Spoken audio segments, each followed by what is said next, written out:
Well, I just got Sean loaded. I got my F450 back from the shop. It had a seized up vacuum pump. So that's why the four-wheel drive wouldn't engage and it was blowing the fuse all the time. So good to have it back, working correctly now.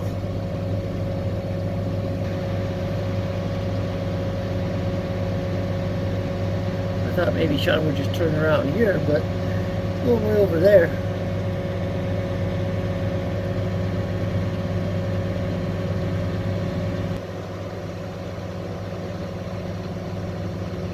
Well, looks like he got himself turned around. He's pretty much going to follow the road we have here, because there's a good, I'd say about 6-7 inches of snow. But it's cold now, so there's a lot of traction.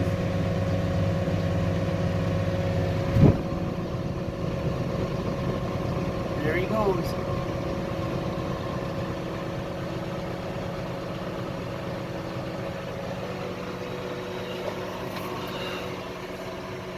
So we're hauling with both trucks today and yesterday and the day before.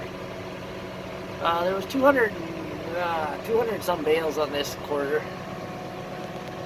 And there's, each of these are rows of 11, so there's 1, 2, 3, 4, 5 more to go. And it's 1 o'clock now. So we got till about 3:30, 4 o'clock before it gets dark.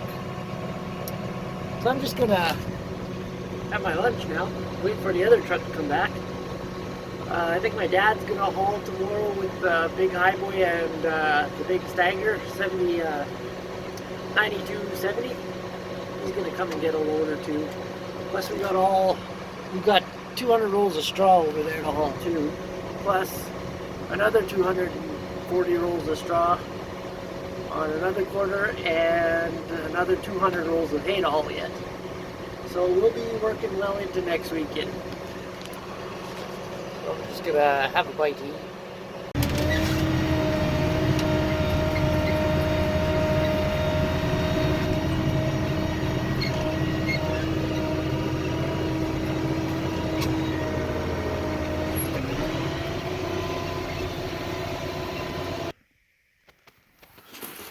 Hey everybody, well I'm back at her.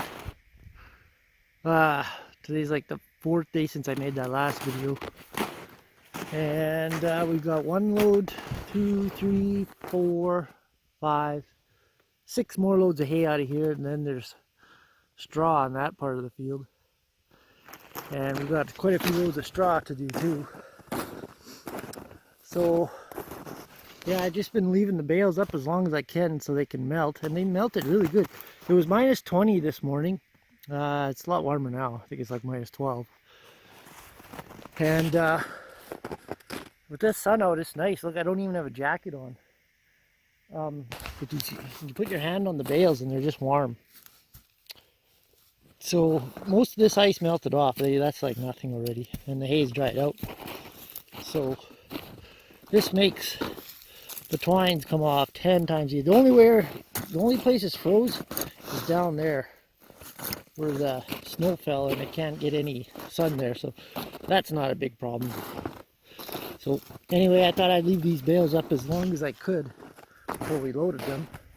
I already flipped these ones over, and you can see they got some ice at the bottom, which is actually not that bad. It's a little bit froze there, but that's no problem. Even these ones got more ice on them than the ones that are sitting down now, and I only did those about a half hour ago.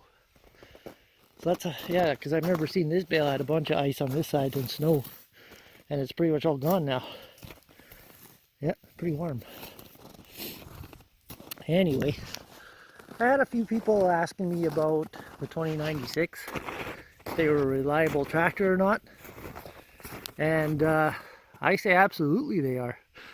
It also depends on what they were used for, since you can't get one new anymore. But if they don't have a loader, it's all the more better. This one, I know, didn't use a loader too much, because the guy that had it just used it as a spare. Yeah, I think he used it in the beginning to feed cows, but then he switched to a front-wheel drive, mechanical front drive tractor, so it was less spinning. So yeah, this tractor had 5,000 hours when we got it. Like I said, the only thing we done to it was it had a we split it, and they replaced some of the one gear, the torque dampener, which is actually common on these tractors because of all the clutching, especially when you're using it for loader work. But if you're just using it for pulling, like it'd make an excellent hay rake tractor. It's got the Cummins 5.9 when they switched over to Cummins. That was in the 96 series when they did that. Then they went straight to the Magnums after that. But yeah, you know, really for this tractor, can't complain. It's been a nice tractor. It's all fixed up now, and it's gonna last a long time, because we don't use it for the main loader work. We just use it as our second tractor in for loading hay. So it's just a couple weeks at a time. So, but we did use it on the hay rake, and it works really good on the hay rake. These are still original tires, 1987 tires, Armstrong. So yeah, I mean they're checked a little bit, but for 1987 tires, they're pretty good still. The fronts have probably been changed once. What else? Put a little salt on her. Gonna have to have a little rinse off. You can always tell the first thing when you get into a used tractor, I always look at the padding right here and the front of the seat, because when the tractor is used lots, this padding wears out where it has a little bit of a hole, and the seat is wore. Whereas our 2290, I think half of the seat is gone, and there is no side material left. This has the 4-speed with 3 power shift and reverse, which is what I like, because it's like the closest thing you can have to a shuttle shift or a left-hand reverser, which would be right here. Because when you're going from reverse forward to reverse, it's just a back and forth. You don't have to go with a big like I had driven my uncle's John Deere. It was a 4230. I know they had a 4442, but the loader one was a 4230, I believe. It's been a while now, but I remember having to shift like from one gear and then go all the way around back to reverse and then back and forth for hay, and I was like, oh my god. I said I missed the power shift back and forth, because you just keep it in gear. So that's one thing I liked about these old cases, but technically the transmission really wasn't intended to be used back and forth for all of its life. I know a lot of these tractors now around here are being used to run grain augers. So yeah, they got a lot of these tractors around here got a simple life now. Hydraulic seat. That's what I like about these, is with the hydraulic seat. And they're just nice and comfy too. I don't know why.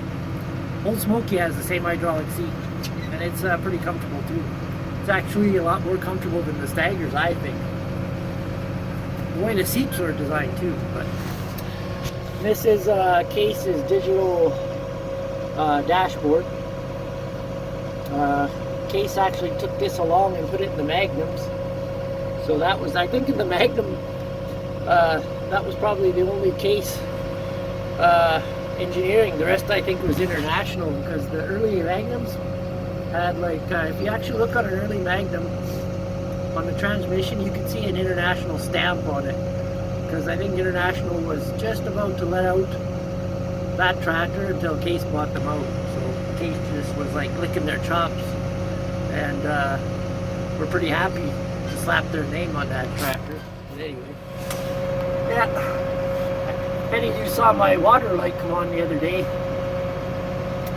that I put like 4 cupfuls in there and it made it go out. So the odd time my transmission filter, right, speak of the devil, it'll just come on and go off for some reason. And it's a brand new filter in there, so. But another thing is that 5.9 sure doesn't burn much fuel. I've been out here for a week and I've only burned a half a tank. So the thing I hate about these plastic will get scratched from wiping them off a lot, and you can't see. Old Smoky, you can't even see nothing on there. But yeah, other than that, I have no complaints. I like the layout, you know. So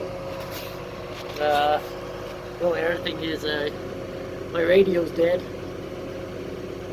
I checked the power and everything. Power's going to it, but the old Pioneer is dead. So I've got another deck that I can stick in there. So the only other bad thing is the fabric is coming down, but I think I can just get the hot glue gun, poke a hole in there, jam some glue in there, or I got some spray glue too. So other than that, it's been a pretty good tractor. So if anybody's looking at one, there's a couple guys said it'd be perfect if it had MFD, mechanical front drive. Yeah, that'd be pretty good too. I had seen one where the MFD lever is they have it incorporated in here. So that's how you turn your MFD on. But anyway, I think the truck is coming now, so I better get going. So thanks for watching. Make sure you subscribe and leave your comments at the bottom. We'll talk to y'all later.